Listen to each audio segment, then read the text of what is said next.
Amables televidentes, bienvenidos a este vuestro programa Enfoque Jurídico. El día de hoy vamos a tratar un tema particularmente especial, no usual, digamos, en la línea general de atención de lo que implica la labor jurisdiccional mayoritariamente, ¿no? Que está vinculada sobre todo con temas de tipo delictivo. Es decir, el derecho penal tiene un peso tan importante, no solamente en la labor del quehacer cotidiano de los órganos jurisdiccionales, sino también en el imaginario colectivo de la sociedad, ¿no? Cuando se habla de poder judicial, se piensa básicamente en procesos penales, pero no solamente el proceso penal es el que compone el grueso de las actividades jurisdiccionales. De hecho, el proceso penal, que tiene su peso específico y su apartado y su espacio, sin embargo, existen otros ámbitos de los procesos judiciales que son tan importantes y en número también tan significativos como el proceso penal. Los procesos contenciosos administrativos, los procesos constitucionales que se inician en el ámbito judicial y que luego terminan en sede del Tribunal Constitucional, los procesos de familia y por supuesto la larga lista de los procesos civiles.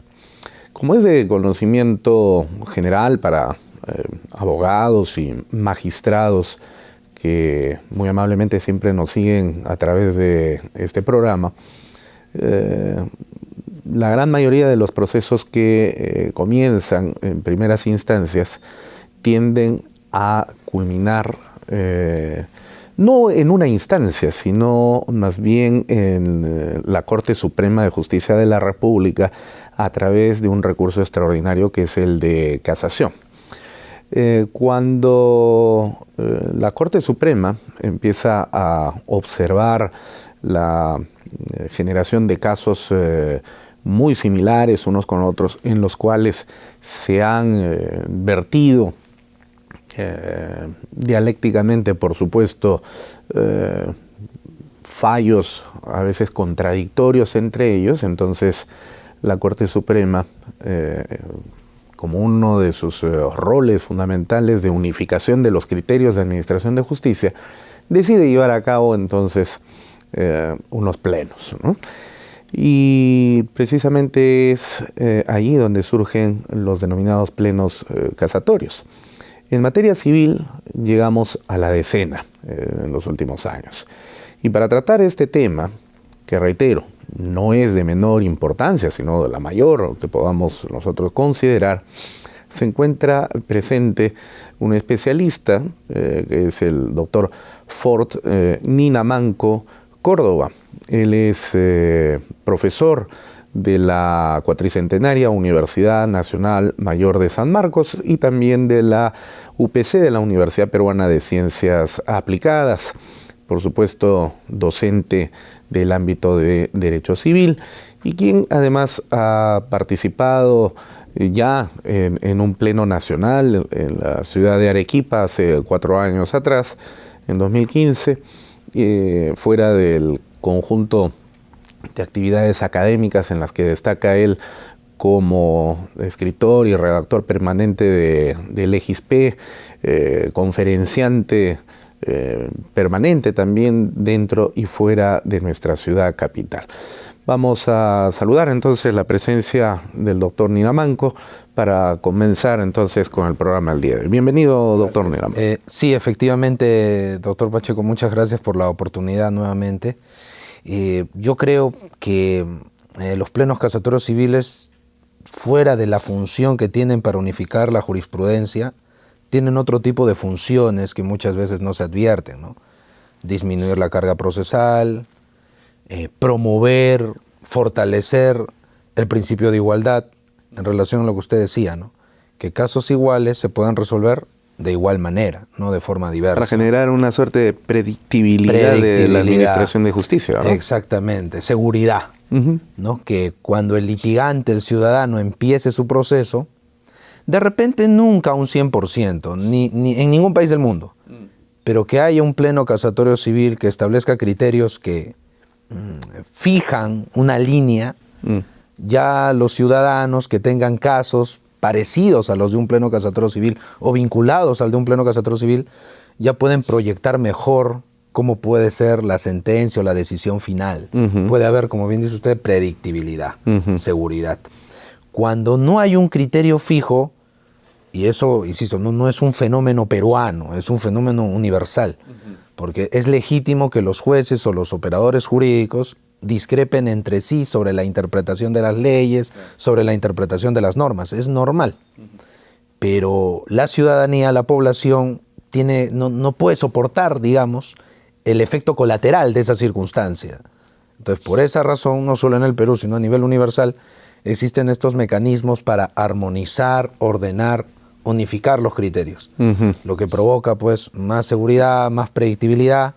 Y decía lo de la descarga procesal porque los ciudadanos, ¿no?, que conocen por medio de sus abogados, porque ahí el rol de la abogacía es fundamental, cuando las partes más o menos pueden predecir el resultado, van a tener altos incentivos para negociar, para llegar a una conciliación de repente o a una transacción, evitando, ¿no?, un proceso cuyo de repente que puede ser vano porque el resultado ya se puede saber, ¿no? Por otra parte, creo también, y esto no se dice mucho, que los mecanismos para unificar, como los plenos casatorios civiles, también son una herramienta, no una panacea, pero sí una herramienta importante para malas prácticas, ¿no?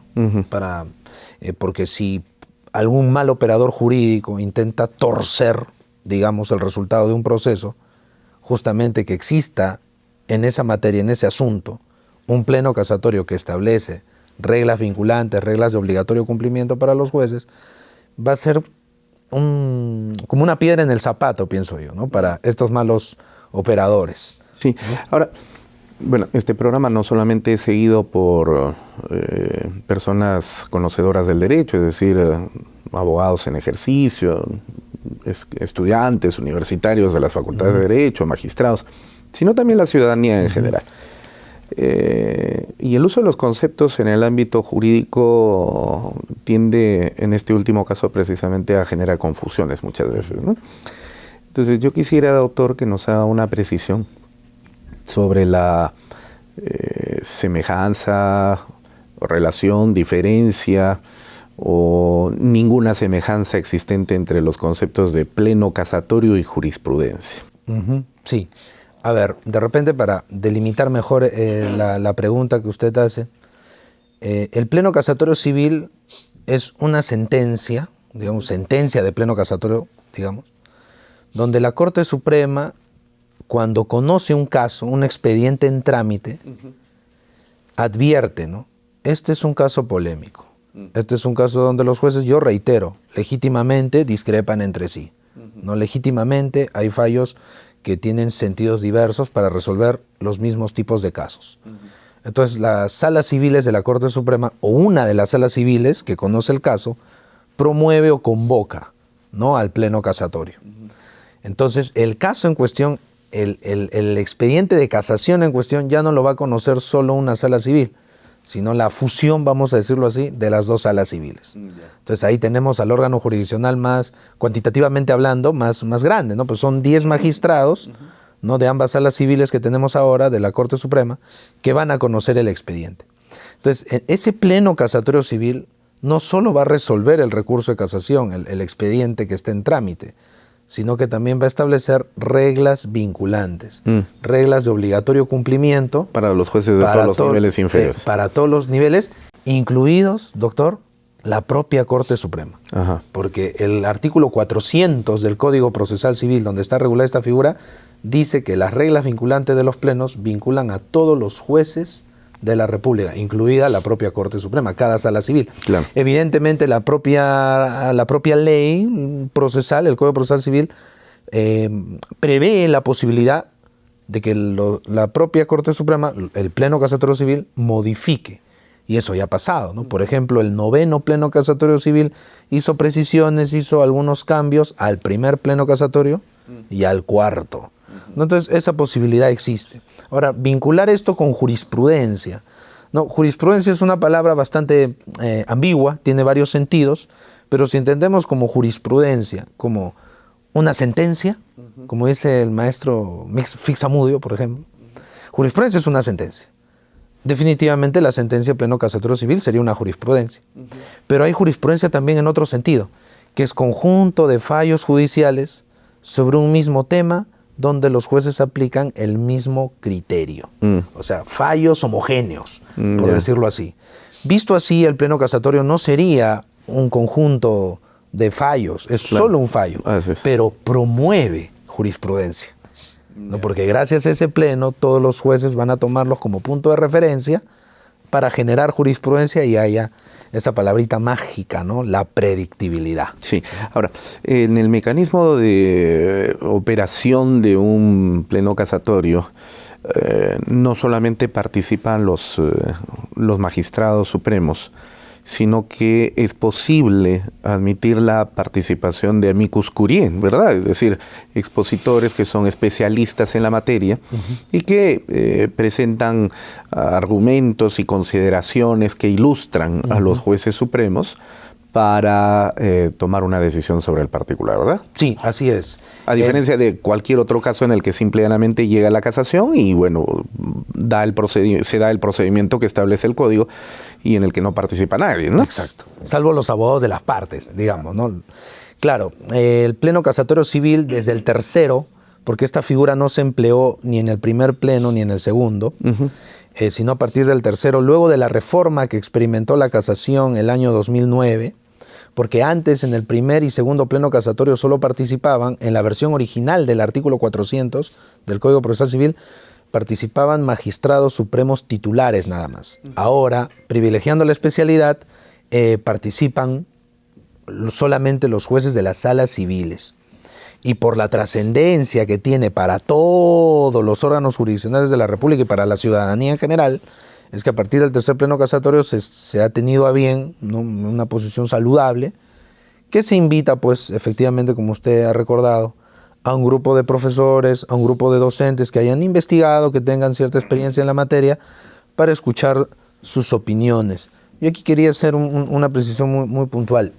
Yo que tuve la suerte de participar como amicus curiae del séptimo pleno casatorio, en algún momento escuchaba que se pedía el expediente en sí, para que el amicus curiae opine sobre el expediente, no sobre cómo debiera resolverse la cuestión. Tener acceso a las piezas procesales, claro, al caso que es materia del pleno casatorio civil, ¿no?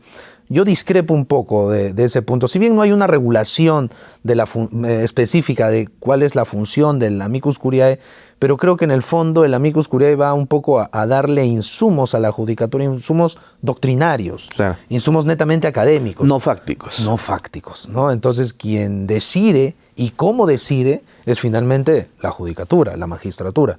La función del amicus curiae es simplemente informativa, de dar algunos alcances. Considerativa. ¿no? Considerativa, ¿no? De repente... Pero no es parte del proceso. No es parte del proceso. Y si el proceso es reservado, entonces no tendría por qué tener acceso al expediente. Eso es lo que usted nos dice. Exactamente, ¿no? Porque se puede, en algún momento escuché también la opinión, ¿no? Algunas voces señalaban que de repente un profesor o abogado, ¿no? Que había participado como amicus curiae, de repente, si en la sala suprema que informara mañana más tarde, de repente habría generarse alguna suerte de inhibición, que porque la Corte Suprema apeló a ese profesor para ilustrarse, entonces tienen que inhibirse los magistrados supremos y vuelven a coincidir con él en alguna causa. Me parece una consideración fuera de lugar, totalmente fuera de lugar, porque y hasta ahora sigue siendo así, ha sido así siempre. No se le dan las piezas procesales, es una cosa referencial, ¿no? El amicus curiae va simplemente a que toda esa información doctrinal que pueda enredar este tema polémico, sintetizarla, presentando una opinión, ¿no? Claro, es que entiendo yo que la preocupación o el interés del amicus curiae no es por el caso. Exacto. Sino por el problema que hay detrás. Aplicación del derecho en situaciones como estas que se están generando, ¿no? Una preocupación un poco más general, digamos, ¿no? Exactamente. Muy bien, magnífico. Bueno, vamos a hacer entonces aquí un corte para seguir conversando. ¿Ya? ¿Le parece? Sí, claro que Muy sí. bien, no se vayan. Ya regresamos con el doctor Ford Ninamanco.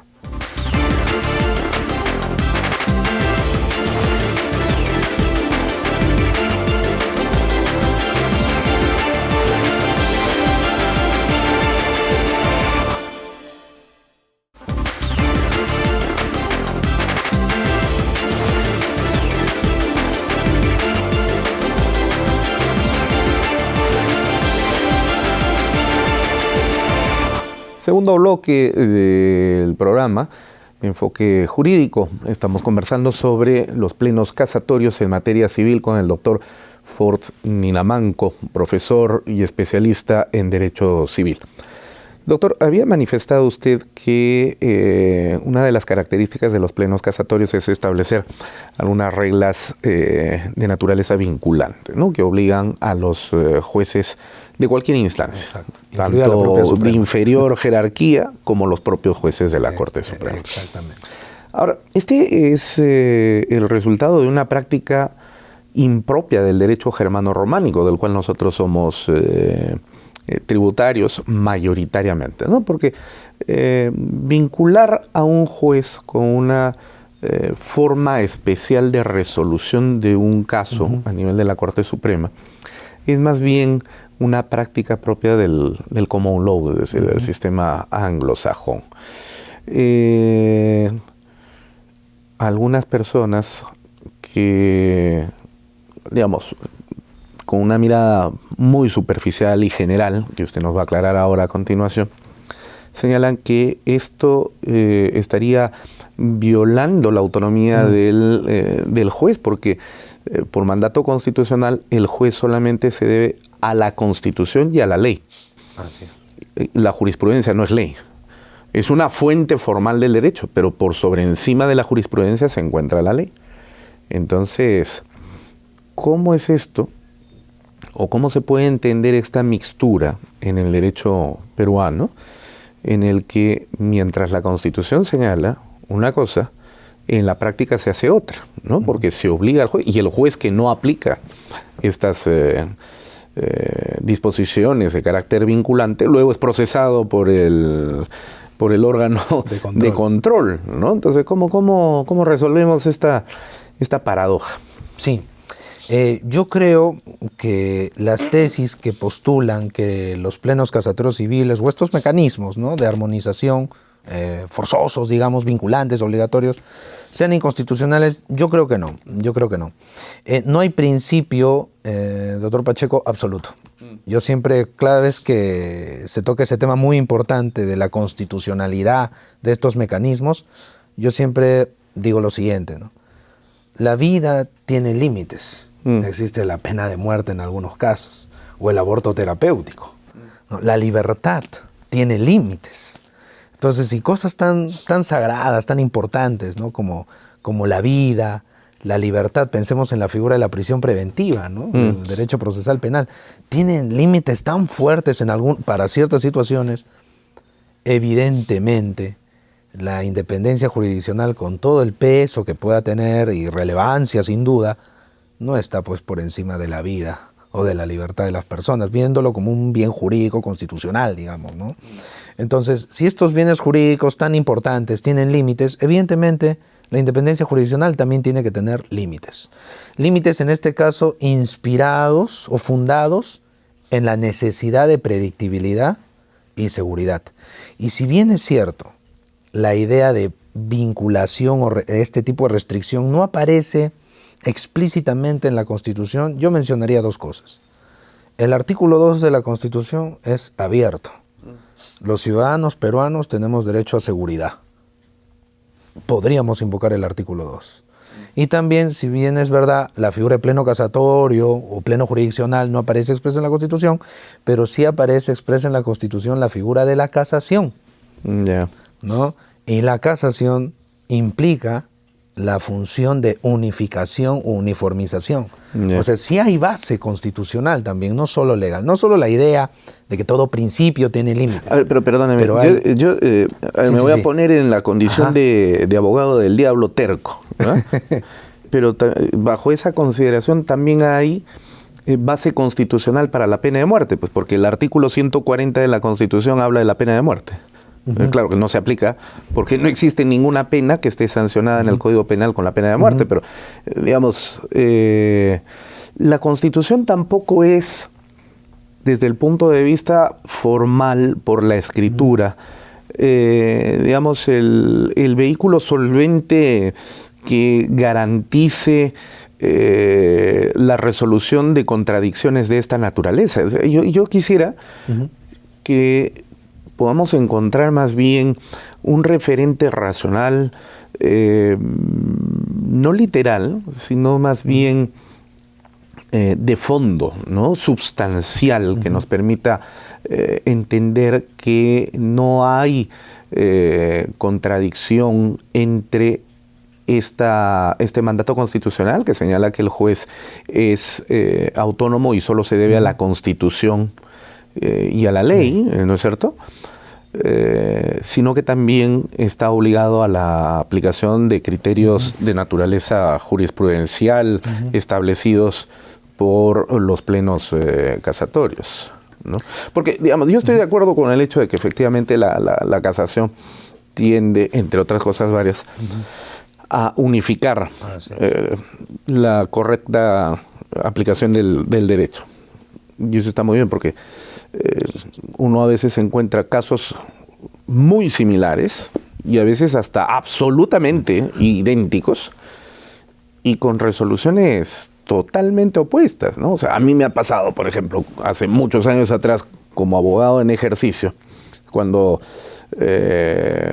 las acciones de amparo operaban todavía como mecanismos rápidos para resolver casos de despidos incausados, que ahora ya no, por disposición justamente de una sentencia del Tribunal Constitucional, pero antes de que salga esa sentencia, era la vía más rápida, ¿no? Entonces, accionábamos. Yo tuve varios casos, ¿no? De personas que fueron en su condición de locadores de servicios, puestos en la calle, con evidentes desnaturalizaciones de contratos que nos permitían asumir que el contrato no era de una locación stricto sensu, sino más bien era un contrato con todas las características de naturaleza laboral y por lo tanto tenían que ser repuestos a su puesto de trabajo.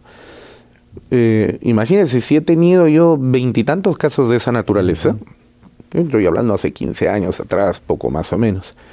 Sin embargo, tuve 3 casos en los cuales los jueces declararon infundadas las demandas versus la gran mayoría en las que sí eran declaradas fundadas.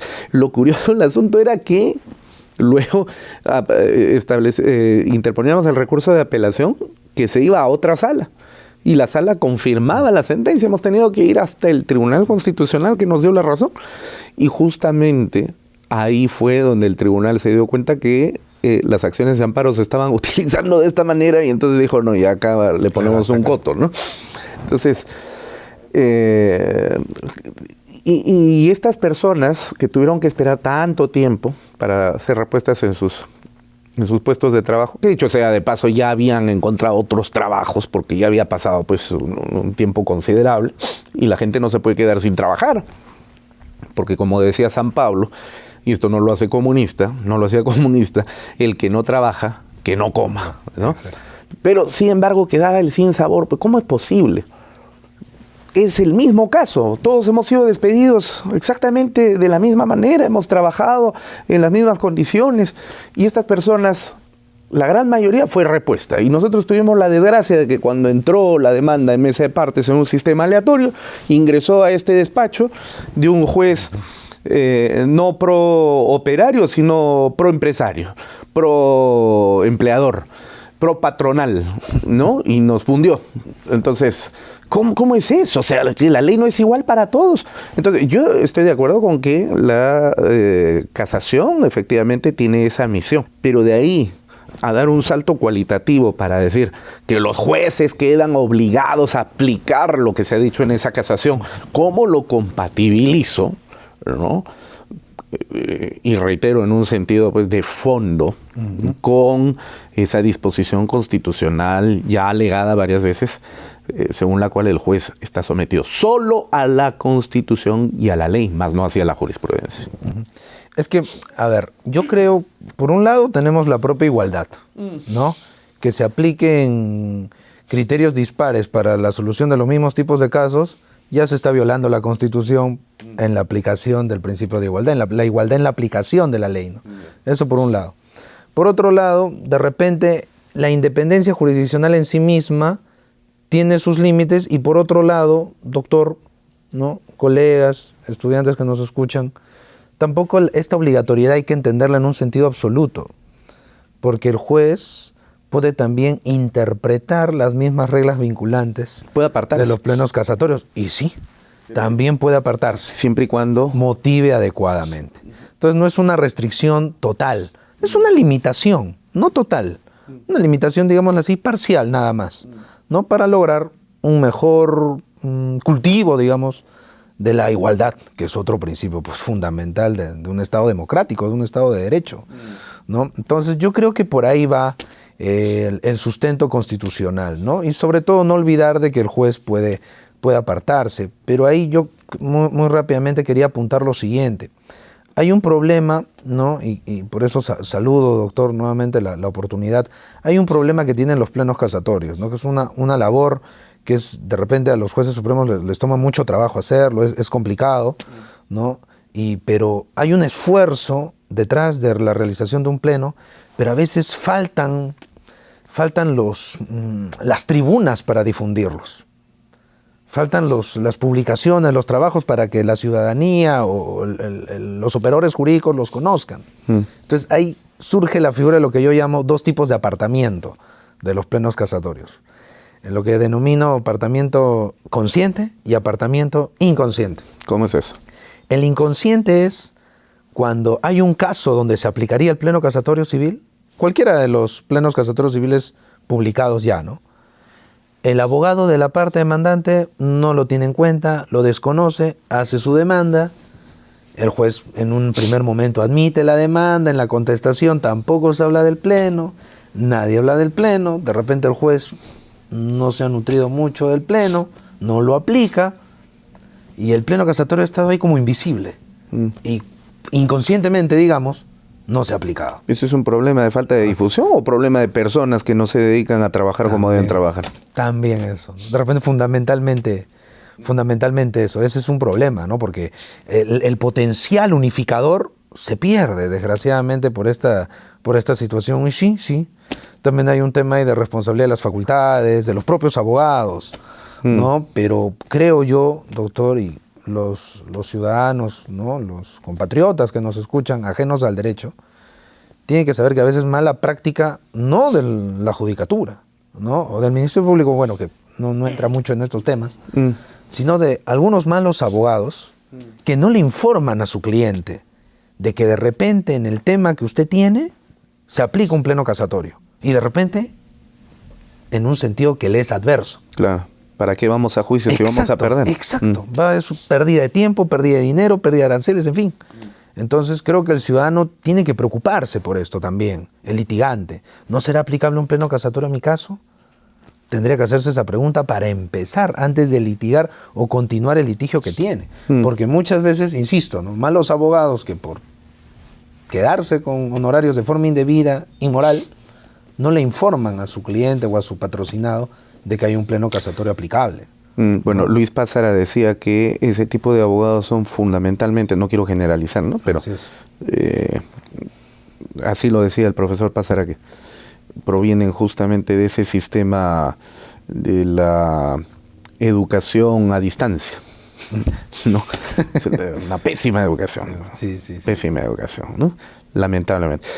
Ahora, pero ese es un problema social que no vamos a tocar ahora acá.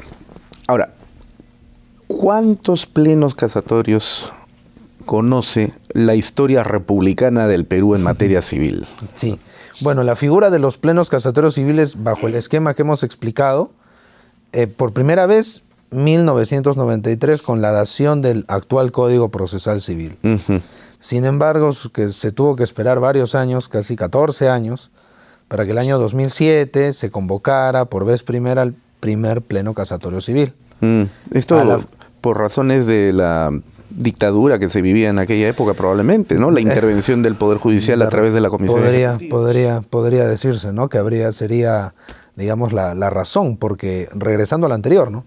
Que hayan precedentes vinculantes, que hayan estas reglas obligatorias, hacen pues que los casos no sean tan susceptibles de presiones o malos manejos, ¿no? Porque ahí está el precedente fuerte, ¿no? Instaurado. Yeah. Ahora, a partir del 2007 a la fecha... Pero usted me está hablando del 2007 como el referente inicial, del primero. O sea, el Poder Judicial es más antiguo que la República. Por supuesto. ¿No ha habido esto en el siglo XIX, en el siglo XX? No. Increíble, ¿no? No. Exactamente. A pesar de que esto es algo de antiguo. Exacto. De antigua data, de esta institución del derecho. En el common law, digámoslo así, ¿no? Pero no, nosotros en el Perú, el único mecanismo unificador era la jurisprudencia en el otro sentido que mencioné. Que de repente un criterio jurisprudencial estaba bien argumentado, bien sustentado, y por su fuerza persuasiva empezaba a dominar e imponerse. Pero sin obligatoriedad. Sin obligatoriedad legal, digamos, como sucede en ciertos países, ¿no? ¿No? Pienso en Brasil, en Argentina, que funciona así. No hay como en el caso peruano, no hay una ley que obligue a los jueces, ¿no? A aplicar cierto criterio. ¿No? Entonces, visto así, del año 2007 a 2019... Hace 12 años. Exacto. ¿No? Ya se han trabajado 10 plenos casatorios civiles, de los cuales 8 ya han sido publicados, y entiendo que en breve se estarán publicando los 2 que 10, faltan. O sea, casi a razón de 1 por año prácticamente. Aproximadamente, ¿no? Aproximadamente, sí. Sí. Y bueno, seguramente se van a tener que seguir trabajando más plenos, ¿no? Sí. Bueno, a ver, vamos a hacer un repaso de estos plenos, pero en el último bloque del programa. ¿Le parece? Vamos a hacer el último corte. Claro que ¿Ok? Muy bien, no se vayan. Ya regresamos en Enfoque Jurídico.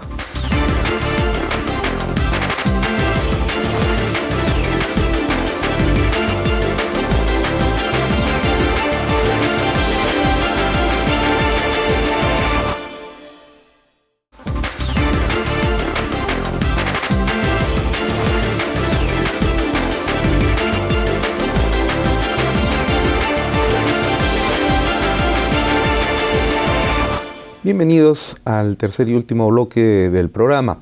Vamos a repasar de una manera sintética el objeto y contenido de los 10 plenos casatorios civiles que se conocen desde el año 2007 en el Poder Judicial.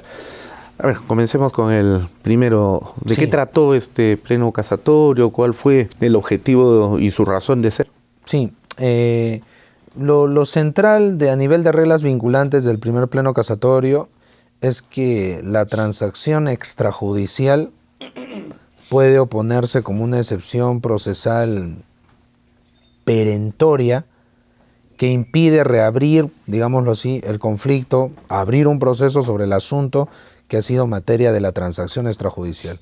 Si usted y yo tenemos una discrepancia, una diferencia, firmamos una transacción, repito, extrajudicial, entre nosotros, privadamente, en un café. Luego usted dice, no, yo quiero desentenderme, quiero iniciar un proceso sobre el asunto que supuestamente habíamos solucionado. Desconociendo el acuerdo. Desconociendo el acuerdo. Yo podría oponer eso como excepción. Antes del primer pleno casatorio, había un debate si la transacción extrajudicial tenía ese poder legal o jurídico, porque sin duda alguna la transacción judicial, la judicialmente bendecida, digamos, homologada judicialmente, por el juez.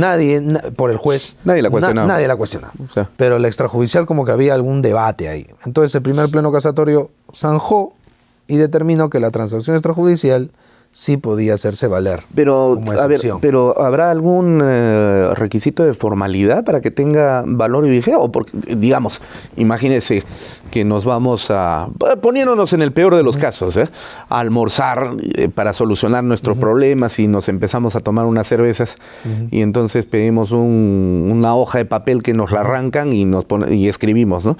Conste por el presente documento que fulano de tal, yo identificado con DNI, etcétera, etcétera, etcétera, y fulano de tal, igual de la misma manera, nos ponemos de acuerdo para solucionar nuestra diferencia de la siguiente forma. 1, 2, 3, listo. Firmamos. Y punto, se acabó.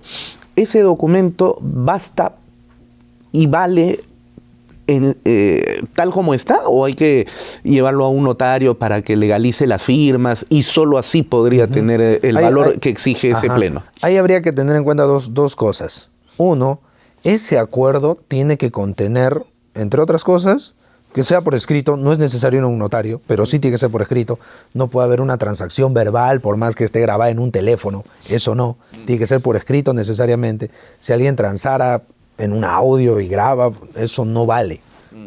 A pesar de ser manifestación de voluntad. Exacto, porque la ley exige forma escrita bajo sanción de nulidad. Esta sería una forma, por más que esté en audio, seguiría siendo una forma verbal.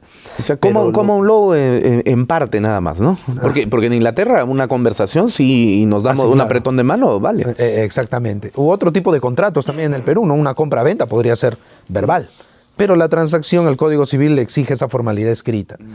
Pero tiene que haber concesiones recíprocas. Tiene que notarse que ambas partes están renunciando a algo. Y por otro lado, esto no quita, y esto es importante, que aunque la transacción extrajudicial tenga esa fuerza, eso no evita, eso no impide para que si yo advierto que hay un vicio de nulidad, un vicio de anulabilidad o de ineficacia, en un proceso como cualquier contrato, como cualquier acto jurídico, yo lo pueda cuestionar. ¿No? Es simplemente si yo quiero reabrir, ese conflicto que hemos solucionado, primero tendría que lograr la nulidad, la ineficacia, la anulación de esa transacción, ¿no? Básicamente eso es, digamos, un punto central. Ahora, antes de continuar, muy rápidamente yo quería comentar que a veces los operadores tenemos la mala costumbre de que cuando sale el pleno casatorio, en el peruano o en el internet, ¿no? Cuando se publica la sentencia, algunos agarran pues la navajita y cortan solo las reglas vinculantes y la pegan en el código.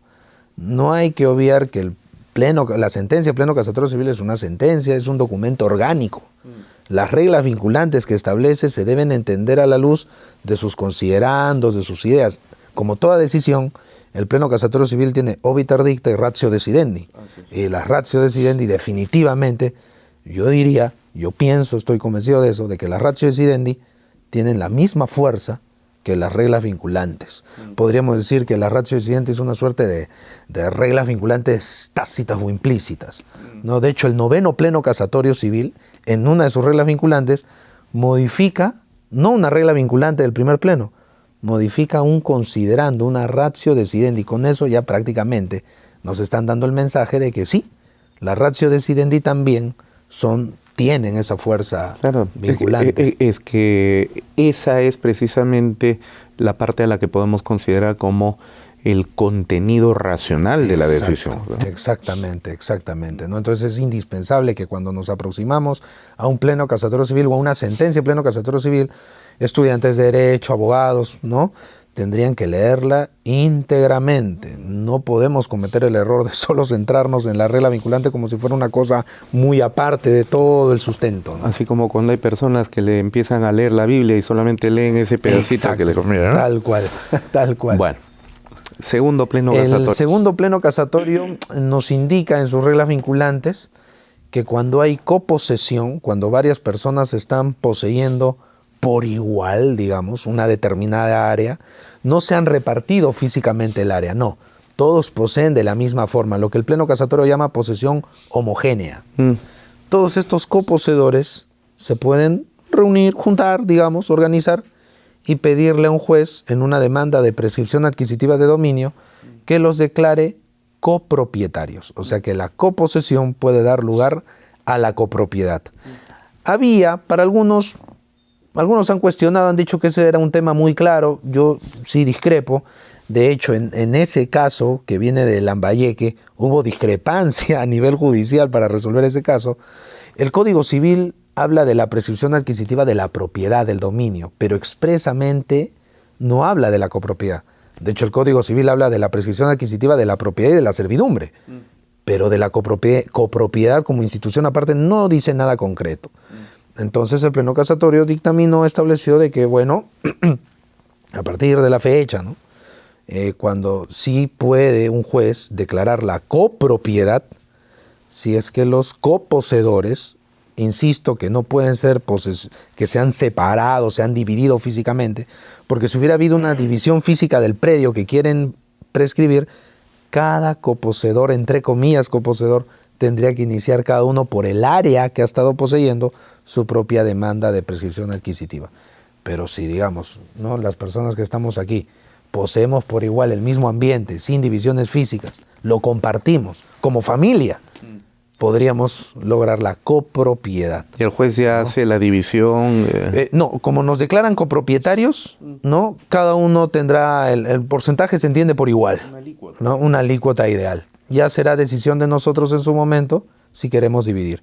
Aunque los críticos sí tienen razón cuando señalan que de repente este pleno resuelve un caso no muy común, porque en la práctica pues no se presenta homogéneas, ¿no? Exactamente. Bueno. No es muy común. Tercer pleno.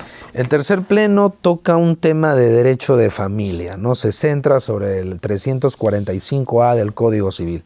Ahí yo diría que es relevante dos cosas. Uno, la flexibilización procesal, así de manera genérica, que establece este Pleno Casatorio Civil, para todo proceso de familia. En realidad, estamos en una época donde el proceso civil pues prescinde en lo posible de los formalismos, pero hay que prescindir más o flexibilizar los principios procesales más en materia de familia, porque se entiende, y de esa premisa parte el Pleno Casatorio, como en laboral, de que así como el juez en derecho laboral tiene un rol tuitivo, porque se parte de la premisa de que el trabajador es una persona, un sujeto débil frente al empleador, lo mismo en familia, ¿no?, que hay personas más vulnerables, hay sujetos más débiles frente a otros. Entonces, para protegerlos mejor, estos principios procesales tienen que ser a veces flexibilizados. Eso por un lado. Por otro lado, en el divorcio por separación de hecho, ¿no?, el juez, siguiendo lo que dice el Código Civil, tiene que velar por la estabilidad económica del esposo o esposa que resulte más perjudicado económicamente. Y es importante que resaltar que no dice el cónyuge perjudicado, no dice el esposo o esposa perjudicado, no, el más. O sea, se parte de la premisa de que ambos pueden salir afectados. Lesionados económicamente, ¿no? Pero el juez tiene que ver quién ha resultado más afectado y de oficio asignarle un resarcimiento o indemnización para tratar de reequilibrar. Lo importante también aquí es que este monto, eso de oficio también hay que tener mucho cuidado cómo entendemos con que el juez puede asignar ese monto de oficio o adjudicar cuando no hay dinero, pero sí hay bienes, al esposo o esposa que ha salido más débil económicamente luego de la separación, asignarle más bienes, ¿no?, para cubrir ese perjuicio, ¿no? Pero cuando decimos de oficio, no es totalmente de oficio. En algún escrito, dice el Pleno Casatorio Civil, por lo menos uno de los esposos, el afectado, tiene que decir: me ha afectado esta separación, me ha perjudicado esta separación. Y obviamente, de lo que obra en el expediente, haberlo demostrado, que hay algún sustento. No basta el mero dicho, ciertamente. Pero si en la demanda de divorcio no pidió el dinero, no pidió la indemnización o resarcimiento, puede hacerlo después. No hay problema. Hasta que no se cierre la audiencia de pruebas, puede pedirlo presentando o ofreciéndole al magistrado cualquier medio probatorio. Luego de cerrada la audiencia de pruebas, puede pedirlo también. Se flexibiliza totalmente el principio de preclusión procesal. Puede pedirlo, pero luego de cerrar la audiencia de pruebas, puede pedir el resarcimiento o la indemnización, pero solo con pruebas documentales, pruebas de actuación inmediata. Es, digamos, un poco las ideas centrales sobre las que gira el tercer pleno casatorio. A propósito, hablando del tema de derecho de familia, esta semana se está realizando un importante congreso de derecho de familia que impulsa la señora juez de la Corte Suprema, Elvia Barrios, ¿no? Es un Congreso Nacional en el que están participando magistrados y personal jurisdiccional que vienen de todas las regiones del país. Y Justicia TV está presente en este acto, de manera que va a estar informando a la ciudadanía sobre el desarrollo de este evento. Cuarto. El cuarto pleno casatorio, deben saber nuestros televidentes, es el pleno casatorio civil que más se aplica de todos. Uno descarga un boletín del diario oficial El Peruano con las sentencias en casación, y definitivamente el cuarto pleno casatorio civil es el de aplicación más abundante, que trata sobre los desalojos, el proceso de desalojo. Dios mío, es un dolor de cabeza para el propietario del bien. Exactamente. El cuarto pleno casatorio nos da algunos criterios, ¿no?, de cómo identificar cuando hay precariedad, porque si no hay esa precariedad, el proceso de desalojo no procedería. Lo importante aquí a tener en cuenta es que este pleno casatorio coge o adopta una noción amplia de precario, de tal manera que cuál es la ratio de esta decisión, de tratar en lo posible, con límites obviamente, de tratar en lo posible que el magistrado pueda definir a quién darle la posesión del bien, si el demandante sacando al demandado, ordenando el desalojo al demandado, o de repente si el demandado argumenta bien, demandante, por ahora al menos, no te corresponde el acceso a la posesión. No basta, bueno, será por el hecho de que mi especialidad no es la del derecho civil, pero yo le pregunto justamente, sí, claro, reconociendo esta ignorancia mía. No basta demostrar que el inquilino ha dejado de pagar las 2 rentas que corresponden, ya han pasado 15 días más, me parece, para poder demostrar que ya se encuentra en condición de precariedad. Y por lo general, cuando se llega ya a instancia judicial, es una persona que, como don Ramón, ya está debiendo 14 meses de renta, ¿no? Entonces, ¿qué más demostración se requiere para establecer la condición de precario del inquilino posesionario? O es que no solamente es el único caso, ¿no? Sí, claro. Hay varios casos en realidad que prevé el cuarto pleno, pero me pongo me pongo en el supuesto de un caso de antes de agosto del 2013, fecha, momento en el cual se publica este pleno casatorio civil, esta sentencia de pleno casatorio civil. Y por ejemplo, en el caso del arrendamiento, yo estoy alquilando y el inquilino ya sabe que le resolví el contrato por falta de pago, que lo voy a desalojar, y un mal inquilino de inmediato hace, si es un predio, una casa de campo, digamos, ¿no? Hace alguna construcción o hace alguna mejora. Antes de ese pleno casatorio, algunos criterios judiciales decían, si ha habido esa mejora, hay que, antes del desalojo, previamente al desalojo, hay que evaluar si esa mejora la hizo el inquilino o no la hizo. Hay que hacer un proceso judicial de accesión. O sea, ¿a dónde voy? Que antes del cuarto pleno casatorio, cualquier pretexto, cualquier documento que presentara, cualquier construcción, cualquier elemento adicional que el demandado insertara en el proceso, ya generaba o empujaba o ponía en peligro de que todo se declare improcedente. 10 años en juicio, por lo tanto, sin pagar ni un solo sol de renta. Exactamente. Entonces, el cuarto pleno fortalece al proceso sumarísimo. A mí me parece un muy buen pleno casatorio civil, ¿no? Con sus limitaciones como toda obra humana, por Pero supuesto, lo cierto, ¿no, doctor, es que a pesar de ser un proceso sumarísimo, el de desalojo por ocupante precario, que se llamaba desahucio, ¿no? Exacto. En el lenguaje del Código de Procedimientos Civiles, ¿no? Anterior al 93. El de 1912. El de 1912. Lo cierto es que siendo un proceso sumario o sumarísimo, sin embargo, el día de hoy estos procesos, en el mejor de los casos, terminan en 7 años. Lo que se supone que debería terminar de acuerdo a las reglas del Código Procesal Civil en un mes, ¿no? Sí, lo bueno es que dentro de estos límites temporales o problemas, ¿no?, vinculados a la carga procesal, problemas logísticos, ¿no?, de todas maneras el cuarto pleno impide o trata de impedir de que el resultado del proceso termine en una improcedencia, sino que más bien trata de que tarde o temprano, por lo menos tratar de asegurar de que el demandante obtenga la posesión. Y ha habido casos, ¿no? Eso mucho depende de cómo los abogados y los jueces hagan su trabajo, yo sí he visto desalojos que en un par de años ya están, ¿no? 2 años y medio, a lo mucho. Pero también existen los otros casos de todas maneras. 2 años y medio. ¿No? Pero 2 años y medio que se pasó... Sí, hasta la Corte Suprema. Pues depende, y sin ¿no? pagar ni un centavo. De todas maneras es un problema, ¿no? Sí. ¿No? Que luego se puede demandar también, ¿no? Sí, claro. La indemnización y el tema... O viene minerario, aparejada con la hay la cierto límite. Si uno quiere utilizar el proceso sumarísimo y tratar de explotar al máximo los plazos cortos, ¿no? Hay un límite, ¿no? No se puede pedir todo, ¿no? Hay un límite. Ya tendría que ser otro proceso. Exactamente, sí. Hasta eso ya le dio un infarto al propietario. Ahí creo que hay que tenerle fe al tema de la oralidad, ¿no? Porque la oralidad civil que se está instalando ahora está haciendo énfasis más en los procesos sumarísimos, ¿no? Entonces esperemos pues que el cuarto pleno, bien aplicado, ¿no? Con esta oralidad trate de que ese 2 años y medio que se ve como una cosa óptima baje de repente 1 año o más, Dios mediante, ¿no? Quinto pleno. El quinto pleno casatorio se refiere a los acuerdos asociativos, ¿no? Había ahí un problema.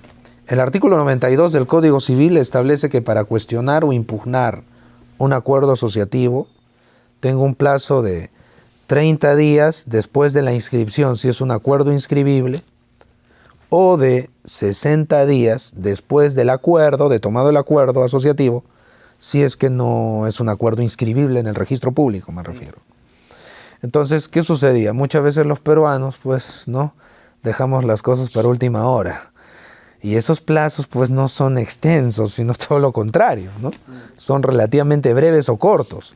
Entonces, muchos ciudadanos querían cuestionar acuerdos de las asociaciones de las que formaban parte, pero iban a buscar sus defensas legales, iniciar sus procesos varios meses después o 1 año después. Entonces, los abogados, ¿qué hacían? No puedo apelar a la impugnación del artículo 92 del Código Civil porque el plazo ya se me venció. Lo presento como una nulidad de acto jurídico, donde el plazo de prescripción son de 10 años.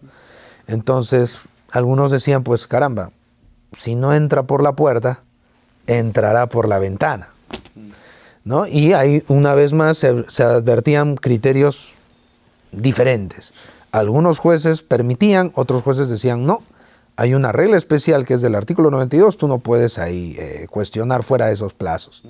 El quinto pleno casatorio zanja en favor justamente de este último criterio, indicando que si un asociado es de asociaciones, no habla de sociedades, eso es otro tema, es asociaciones civiles, ¿no? El Código Civil.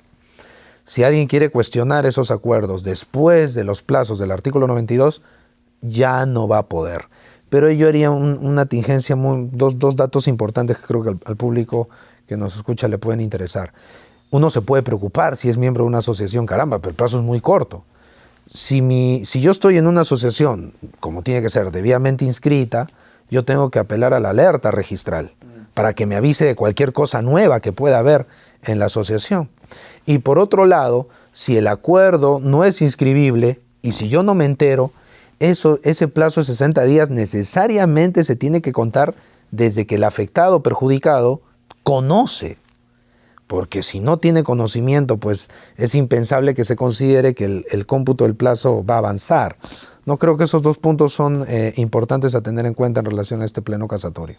Sí, bueno, lamentablemente ya el tiempo nos ha ganado. No vamos a poder evaluar las 5 restantes o los 5 plenos casatorios restantes. Sin embargo, a nuestros televidentes les informamos que el doctor Ninamanco ha tenido la gentileza de grabar con nosotros unas cápsulas, que como ustedes saben, tenemos nosotros la versión pequeña, la que le llamamos las cápsulas jurídicas, ¿no? Enfoque jurídico al día, que se transmiten todos los días a través del YouTube y por supuesto también de la página web del Poder Judicial. Y ha grabado con nosotros 10 cápsulas en las cuales trata cada uno de los plenos casatorios de una manera bastante didáctica, como lo ha demostrado ahora en este último bloque. Doctor Ninamanco, le agradecemos muchísimo por su participación en el programa del día de hoy. Muchas gracias a usted, doctor Pacheco. Muchas gracias por la valiosa oportunidad. Muy amable. De esta manera llegamos a la parte final de Enfoque Jurídico. Nuestro agradecimiento sempiterno a cada uno de ustedes que nos siguen semana a semana a través de la señal de Justicia TV. Con ustedes será hasta la siguiente emisión del programa. Permiso.